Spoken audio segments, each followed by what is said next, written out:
Historians of the ancient Near East agree that David probably lived around 1000 BCE, but there's little else that is agreed on about him as a historical figure. 1000 BCE, King David, king of the Israelites, the third king of the United Kingdom of Israel. The third king. Who was the one before him? Ishbosheth. Ishbosheth. Who was before Ishbosheth? Saul. I've heard of King Saul and King David and King Solomon.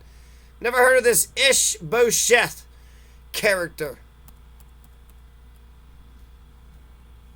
The Tel Dan stele, a Canaanite inscribed stone that was erected by a king of Aram Damascus in the late 9th, early 8th centuries BCE to commemorate his victory over two enemy kings,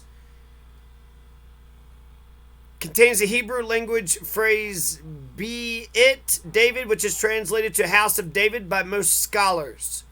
The House of David. There it is. There it is. That's the proof that you need. He's a historical character because the Bible said so. Now I'm going to read a little bit of the Encyclopedia of World History. This is a 1954 edition. But they're talking about, what they understood about Palestine 70 to 80 years ago. And it's pretty dense. So buckle up. Palestine, page 29. And it's number 4. The only 3 civilizations before Palestine was Mesopotamia. Well, the first one was Egypt, and then Mesopotamia, and then Upper Mesopotamia, which they called Mitanni. Geography. Palestine is the southern part of Syria. Palestine is the southern part of Syria, extending between the Mediterranean and the Syrian desert, from Mount Hermon to the southern end of the Dead Sea, or from Dan to Beersheba. West of the Jordan, its length is about 150 miles. Its width in the north, 23 miles. In the south, about 80 miles. The term Palestine derived from the name of the Philistines. The term Palestine derived from the name of the Philistines was first used by Herodotus. Herodotus, the Hebrew name for the land west of the Jordan, was Canaan. Canaan.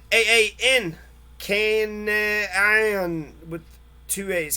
Canaanites. Canaan. The country is divided into 4 zones running parallel to the coast. The Maritime Plain, Philistia, and the Plain of Sharon south of Mount Carmel.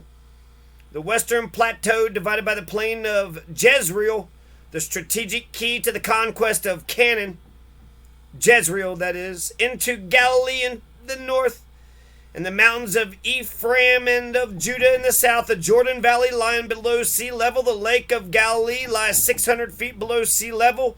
The Dead Sea 1,300 feet. Tropic in climate. The plateau of Transjordania, cut by numerous valleys. The 3 important rivers are the Jarmuth and the Jabbok and the Arnon, and occupied from north to south by the Arameans, the Ammonites, and the Moabites. The occupation of some regions by the Israelitic tribes of Reuben, Gad, and part of Manasseh was precarious. The occupation of some regions by the Israeli tribes of Reuben, Gad, and part of Manasseh was precarious. The kingdom of Edom extended from the southern end of the Dead Sea to the Gulf of Elath on the Red Sea. The list of the 8 kings of Edom that ruled about 1200 to 1000 is found in Genesis 36, 31 to 39. Population. Nations of Semitic speech, commonly called Semites, occupied the land in successive waves since the beginning of the Bronze Age. 3000 BC, the AMW, Hebrew Am nation of the Egyptian records dating from about 2500 BC. The Amorites from the Lebanon, 2000 BC. The Hebrews, the Habiru and the Tel El Amarna letters in the early 14th century. The Israelites, 1200 BC. The Arabs, 500 BC. The term Hebrews include in the Old Testament the nations tracing their ancestry back to Abraham, Ishmael, and the sons of Isaac, i.e., Israel and Edom, and his brother Haran, sons of Lot, Moab, and Ammon.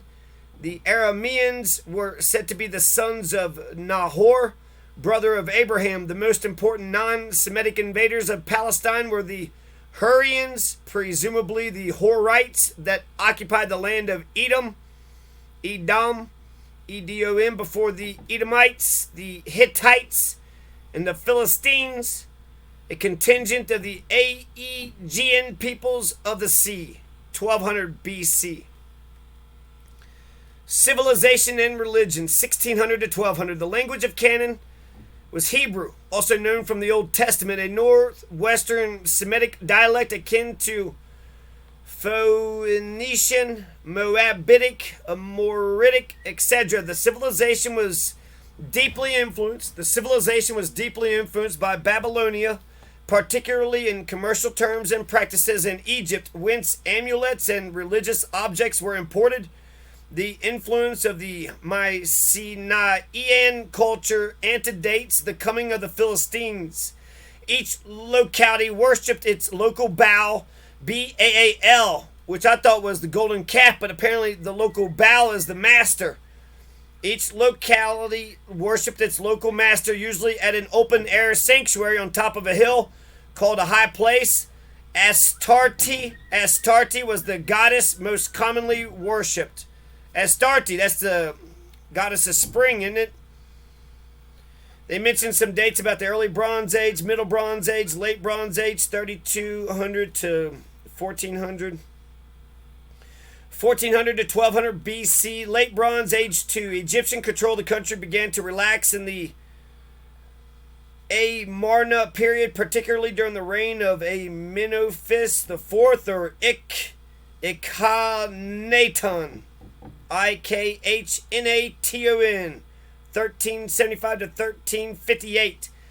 That's specific dates when the Ha-Biru, the Hebrews from the east, and the Amorites and the Hittites from the north were intriguing with vassal princes or attacking them. Palestine was reconquered through the campaigns of the pharaohs of the 19th dynasty, 1350 to 1200, particularly Harimhab, Sethos the First, Ramses the Second, and Merneptah.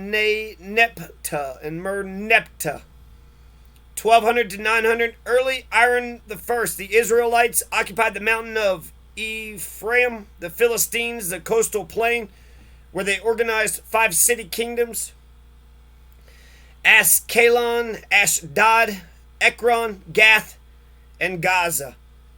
Israel and Judah. Religion. Through Moses, Jehovah, Hebrew, Yahweh became the God of Israel after the deliverance from Egyptian bondage.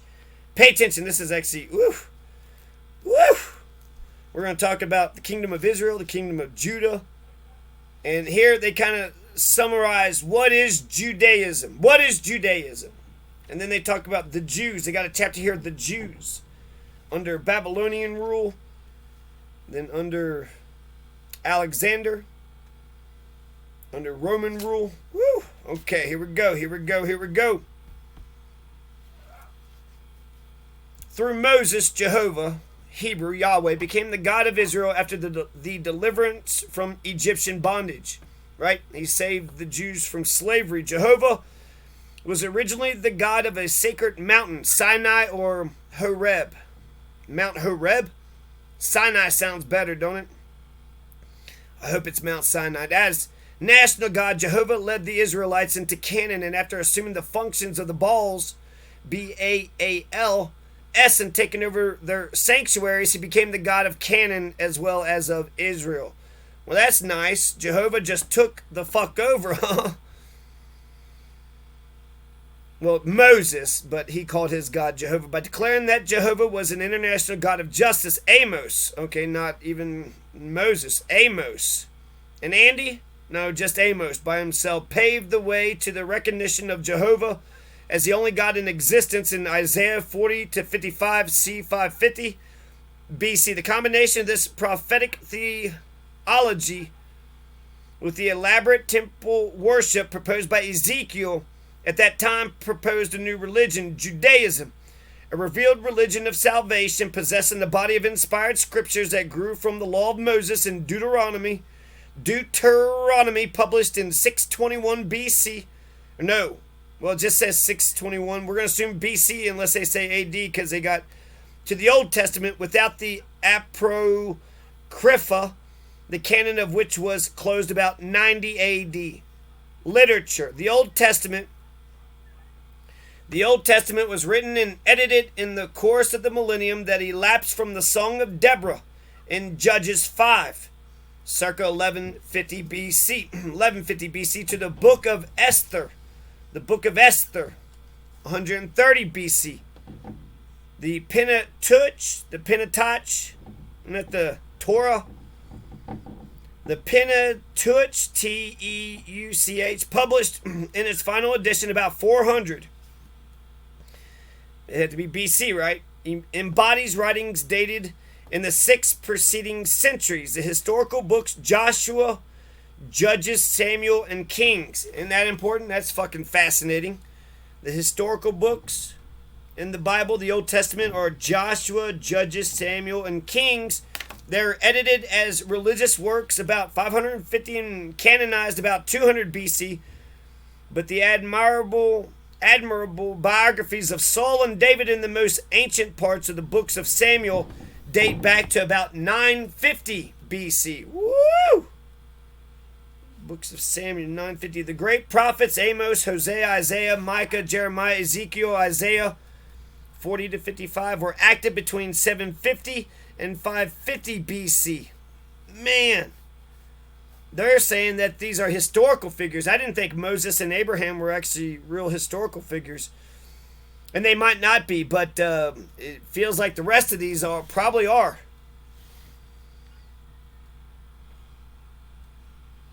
Let's see. Later date were canonized with the exception of Daniel, dating from 164, about 200. Together with the historical books, some Psalms and Proverbs, and perhaps the book of Job are earlier than the downfall of the state in 586. The rest of the Old Testament belongs to the Persian and the Hellenistic periods. The Apocrypha range in date about 180 BC. Ecclesiasticus to the beginning of our era. The Apocalypses, dating from the beginnings of Christianity, were not recognized by official Judaism, but they were influential in Oriental Christianity. The legalistic literature of Judaism was collected in the Mishnah about 200 AD and in the Talmud about 500 AD, 2000 to 1225 BC. 2000 to 1225 BC.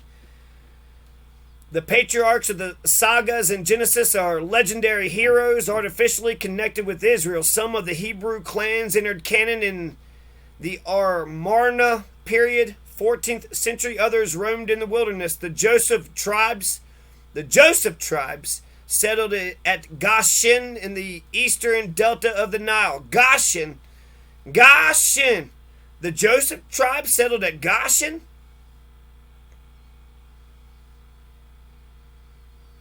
(1225 to 1200). Moses, whose name is Egyptian and it means son. So Moses, the son, led a revolt of the Joseph clans in Egypt. Oh, the Joseph clans come back. The ones that had settled at Goshen in the eastern delta of the Nile. But apparently they had been enslaved by Ramses II. But Moses brought them to the oasis of Kadesh. Woo! The oasis of Kadesh. Don't that sound nice? Is that a real place? The oasis of Kadesh. We've been walking for 40 goddamn years, Moses. This oasis of Kadesh better be fucking sweet. 1200, the tribe of Reuben settled east of the Jordan where the tribe of Gad was already living. The tribe of Judah began to move northward from the wilderness south of the Dead Sea. The Joseph tribes under Joshua crossed the Jordan and occupied the mountain of Ephraim. The other tribes of Israel were already in Canaan, where Merneptah attacked them in 1223, 1200 to 1028, 1200 to 1028. Living among the Canaanites, 10 tribes without central government worshipped Jehovah and regarded themselves as parts of Israel. 3 other tribes, Simeon, Levi, Judah, living in the extreme south of Palestine, became part of Israel later through David. 6 of the 10 tribes answered the summons of Deborah and fought victoriously against the Canaanites of the valley of Jezreel. Victorious tribal leaders, judges, ruled over their tribes, but with the exception of Gideon, who was followed by 70 sons ruling jointly, and by Abimelech, they founded no dynasty.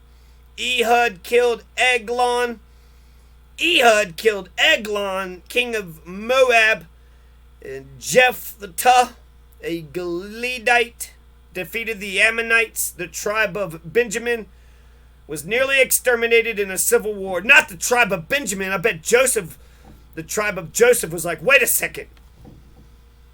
Benjamin's tribes? Or maybe they were happy. Good. Now the tribe of Joseph can be the number one, nearly exterminated in a civil war. Oh, but did they come out stronger? The English Civil War made the English stronger. The American Civil War made America stronger. Maybe that civil war with the tribe of Benjamin made the tribe of Benjamin even stronger. Samson of Dan is a figure of legend symbolizing the beginning of the conflict with the Philistines, as a result of which the tribe of Dan moved to the extreme north of Palestine, 1028 to 1013, under the pressure of the Philistine domination. C. 1080 to 1028, the Israelites made Saul their king. The Israelites made Saul their king after his spectacular deliverance of Jabesh in Gilead. That's who King Saul is. Remember how we're making fun of that? Who's after King Saul? Well, let's see if they say. His deliverance of Jabesh and Gilead, and then Saul defeats the Philistines at Michmash, but then he commits suicide after the Philistines win in Gilboa. So then he killed himself. Well, shit, lost that battle. 1013, 973. For 7 years after the death of Saul, Ishbal, his son, Ball, B-A-L-L. That makes it sound like he's part of the... What the hell? I thought it was Ishbosheth, not Ishbal, but B-A-L-L, what they were worshiping. Master. Master. His son ruled in Mahanaim, east of the Jordan, while David, a Philistine vassal, was king of Judah at Hebron. Whoa, when did David comes up. Okay, King Saul, King David. Here we go, boys. Here we go. This is, we're getting closer to modern Judaism. We're getting closer and closer to Larry David and John Stewart and Sarah Silverman and Harry Houdini and Henry Winkler. The Fonz. While David, a Philistine vassal, was king of Judah at Hebron. Okay, so it's around 1000. Everybody agrees, right? 1000 BC. David ruled the world. Well, Israel. David was king of all of Israel. David had conquered Jerusalem and had made it his capital. Breaking the power of the Philistines, David fought successfully against the Moabites, the Ammonites, and the Edomites.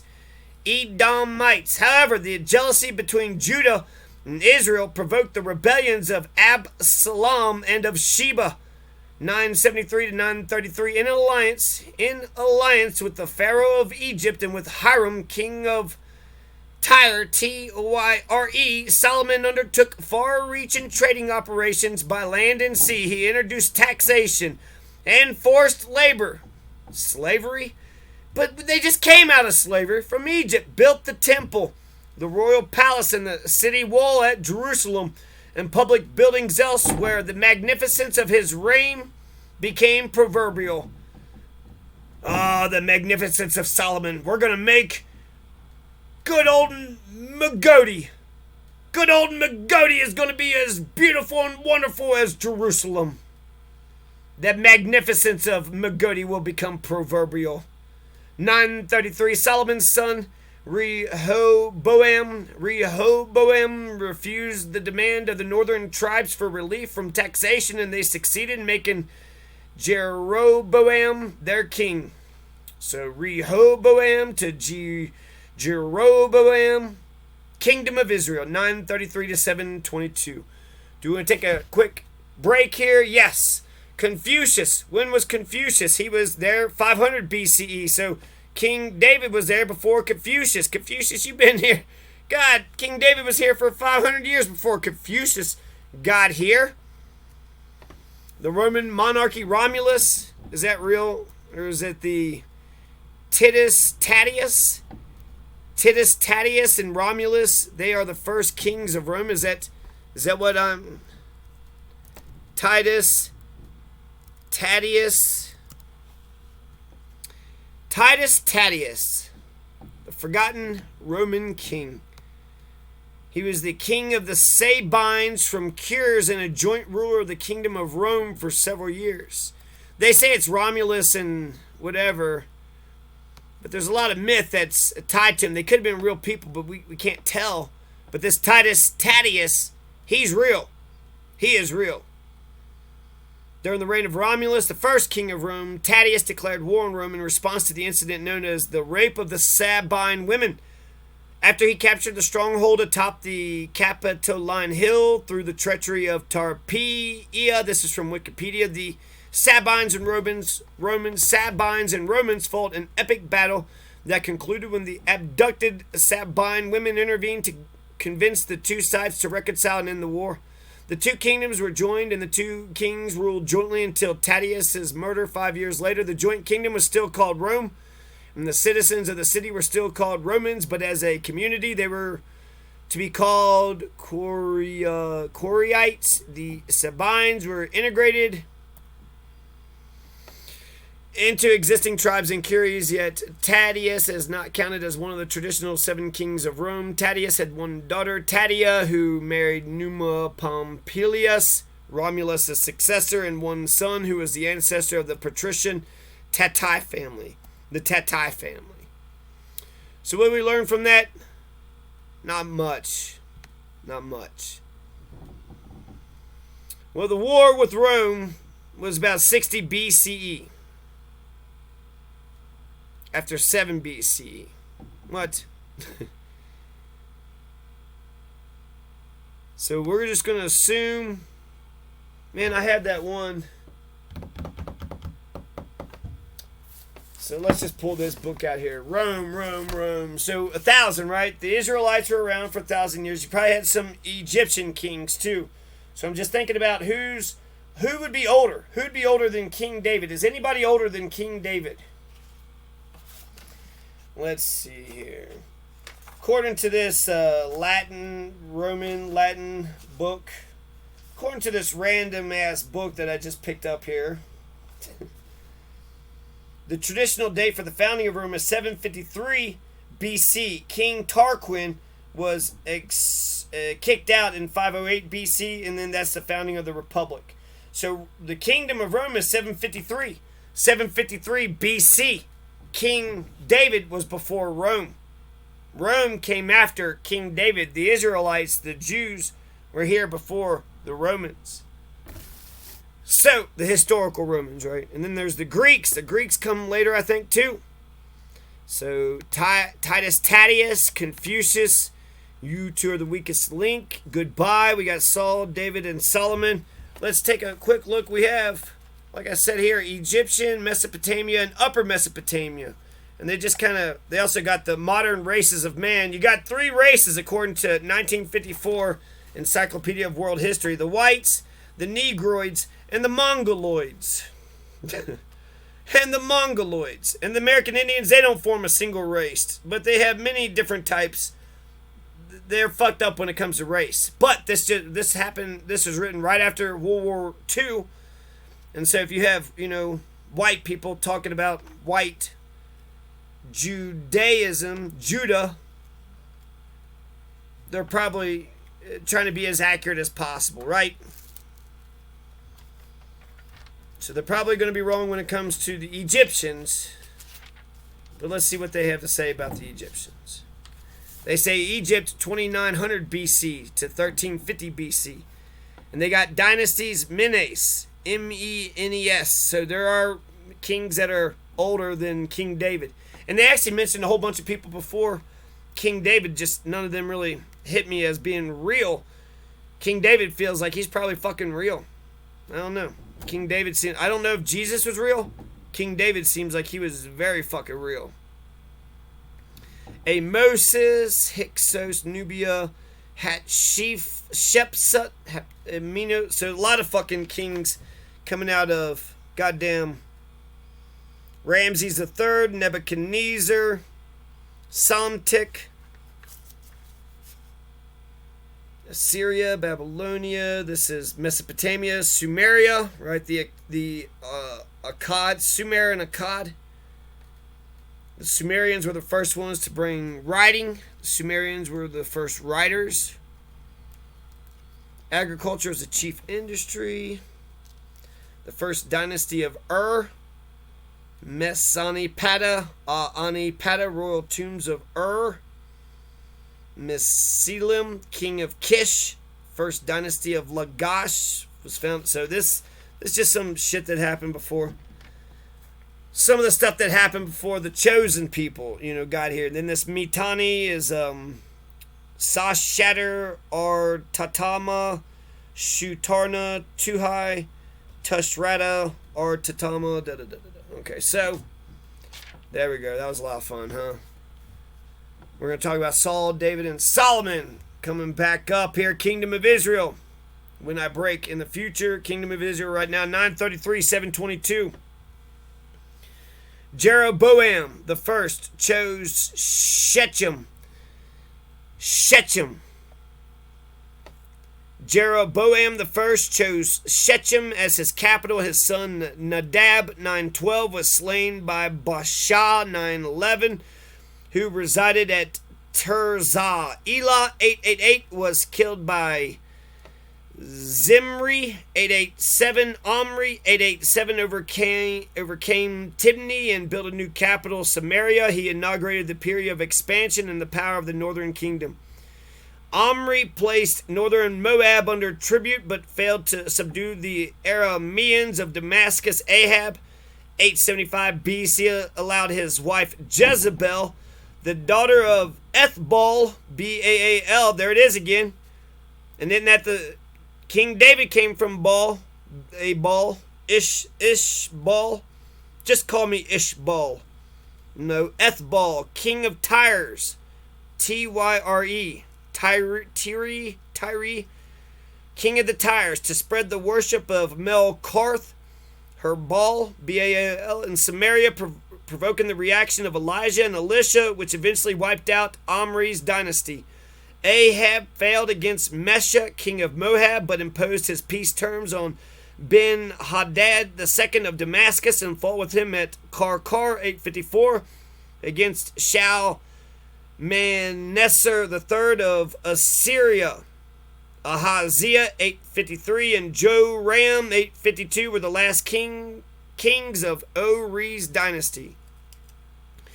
843, 744, Jehu, 843, exterminated the princes of Israel and Judah within reach and the worshippers of the Tyrian Baal in Samaria. He paid tribute to Shalmaneser III. Hazael of Damascus, in revenge, raided his Transjordan provinces under Jehoahaz. 816, and Joash, 800 BC. Israel was likewise helpless against Damascus, but Jeroboam II, 785, reconquered the lost provinces, while Damascus was attacked by Assyria, 773 BC, and ruled over a kingdom at the height of its power and prosperity. However, Amos and Hosea foresaw the impending ruin of Israel. The last king of the dynasty of Jehu, Zechariah, 744, was assassinated by Shalom, 744. 44.